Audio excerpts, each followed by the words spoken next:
Alright, it's now 1 o'clock in the afternoon on Saturday, February the 6th. Here's Kim's car. Now, I've actually dug her out once. As you can see, it's up to my knee here. Here's another car.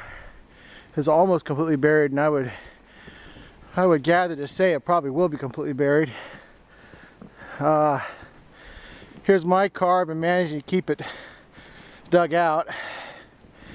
Anyone that takes my spot if I have to leave, I swear to Almighty God that I will bury their car in the snow that I have to dig out in order to park. Mark my words. So basically I'm saying I'm probably not going to go anywhere. I'll walk down a little further.